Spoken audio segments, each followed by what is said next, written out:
E aí, meu 10, que rodada foi essa, hein?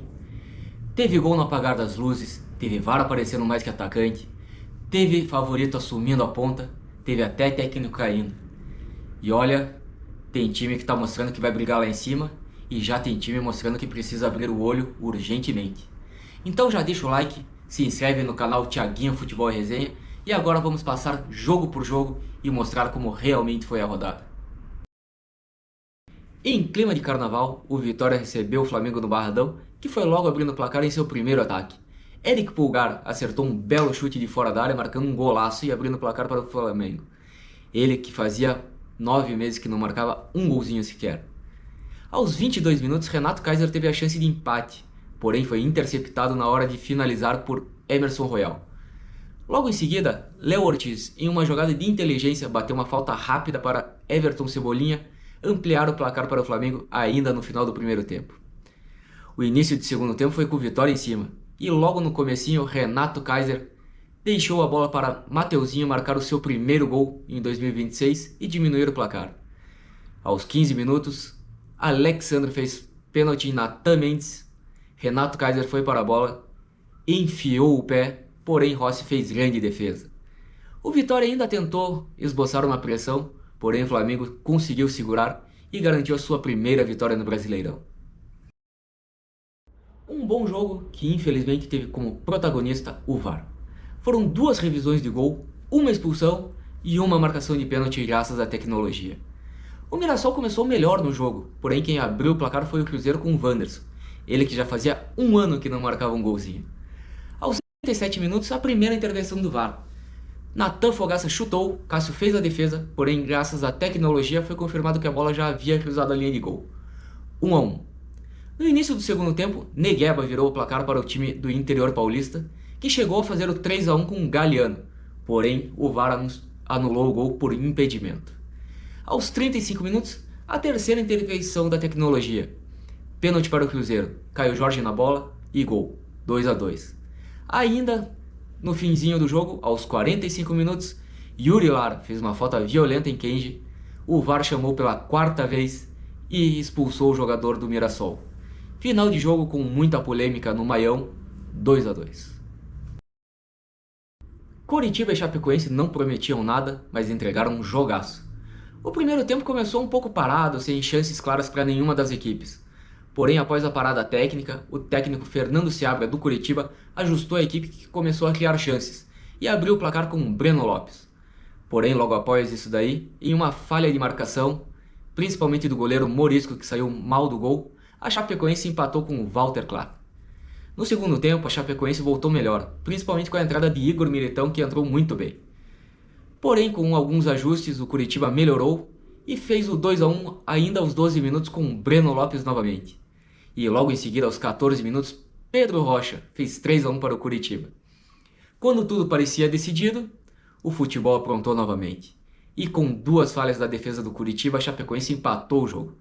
Primeiro com Eduardo Dom após uma cobrança de escanteio, e depois após uma falha terrível da defesa do Coritiba, Rubens saiu na cara do goleiro Pedro Morisco e empatou o jogo. Final 3-3 com um gosto amargo para a equipe do Coritiba. Jogo maluco na Arena MRV. Apesar do empate conquistado no finalzinho, Jorge Sampaoli não resistiu e já não é mais o técnico do Atlético Mineiro. O Galo que começou em cima do Remo, e Coelho, logo no início, acertou a trave. Antes da metade do primeiro tempo, Hulk abriu o placar após roubada de bola de Vitor Hugo, ele que vem sendo o grande destaque do Atlético Mineiro nesse início de ano. O Remo partiu para cima e Aleph Manga perdeu uma grande chance.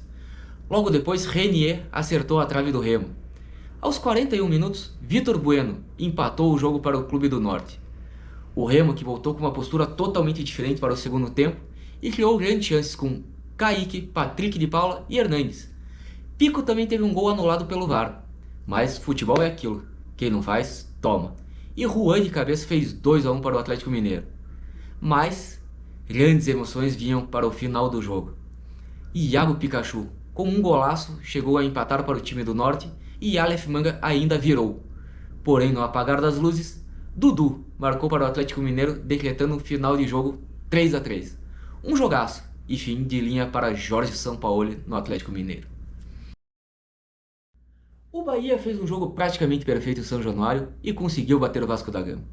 A equipe baiana começou o jogo pressionando e apostando nos contra-ataques. Aos 22 minutos, após uma bela cobrança ensaiada de escanteio, o bom lateral esquerdo Luciano Juba abriu o placar. Depois disso, o Vasco da Gama partiu com tudo para cima, principalmente com o atacante colombiano Andrés Gomes, ele que comandou a parte ofensiva do time carioca. No segundo tempo, o Bahia apostou na sua solidez defensiva e o Vasco se jogou com tudo para cima, chegando a jogar com dois centroavantes, pressionou até o final, mas não conseguiu furar a retranca baiana. Final de jogo em São Januário, vitória do Bahia e festa tricolor. Com o seu trio ofensivo finalmente iniciando um jogo juntos, Lucas, Calheri e Luciano, o São Paulo chegou ao seu quinto jogo invicto e bateu o Grêmio por 2-0. O tricolor paulista foi superior durante todo o jogo, e logo aos 23 minutos, Lucas Moura abriu o placar com uma cobrança de pênalti. Mesmo com o gol marcado, o São Paulo manteve a pressão e teve um gol anulado com Calheri e uma chance desperdiçada por Luciano. Logo no primeiro minuto do segundo tempo, Wagner Leonardo cometeu uma falta, recebeu o segundo cartão amarelo e foi expulso. O São Paulo aproveitou a sua superioridade numérica e aos 13 minutos após um bom passe de Lucas Ramon, Calheri fez 2-0. O tricolor paulista ainda teve a chance de marcar o terceiro com Luciano, porém o Everton defendeu a cobrança de pênalti batida por ele. No fim do jogo, o São Paulo apenas administrou o placar e bateu o Grêmio por 2-0, conquistando mais uma vitória no Morumbi. Com emoção e críticas ao gramado, o Furacão bateu o peixe na Arena da Baixada. Em um primeiro tempo fraco tecnicamente, o Atlético abriu o placar logo aos 5 minutos em uma cobrança de pênalti de Julimar. Aos 16, Miguelito descolou um lindo passe para Cassiano, que empatou o jogo. Uma segunda etapa com um gramado ainda pior dificultou a criação das equipes e dificultou quem assistiu o jogo, pois foi bem fraco. Mas, aos 45 minutos, no apagar das luzes, Esquivel achou um ótimo passe para Viveiros, apenas deslocar o goleiro Brazão e definir o placar. 2-1 para o Atlético Paranaense. Com uma verdadeira pintura de Lúcio Acosta, o Fluminense bateu o Botafogo no Maracanã.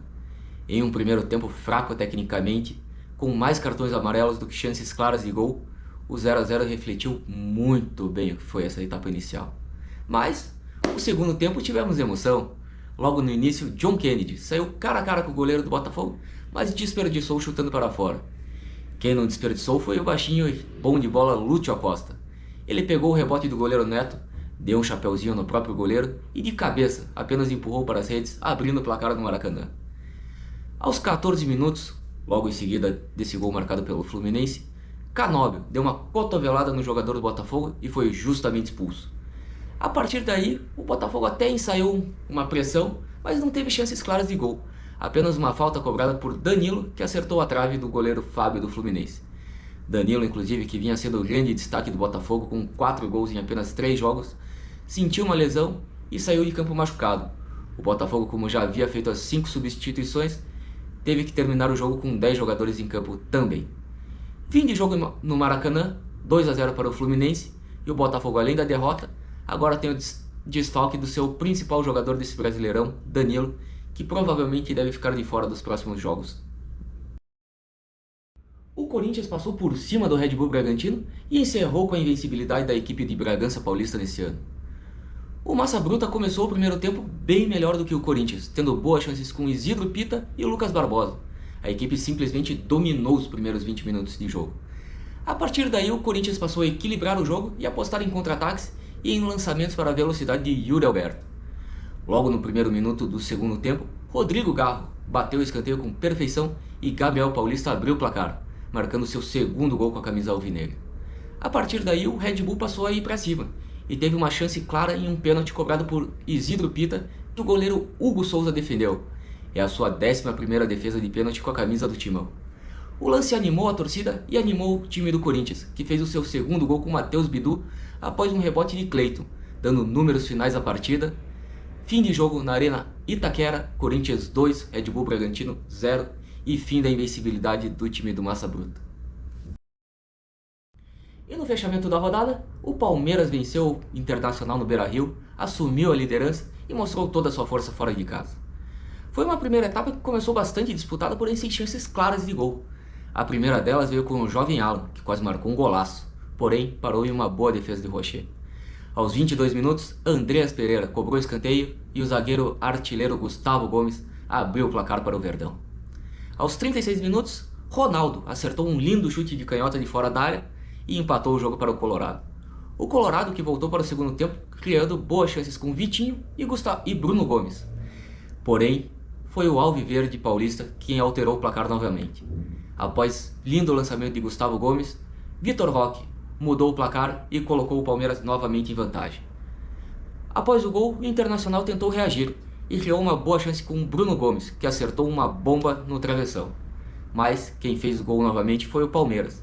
Em uma falha defensiva de Walter Mercado, Andreas Pereira fez o terceiro gol e deu números finais ao placar. Vitória alviverde em pleno Beira-Rio e liderança do campeonato assumida.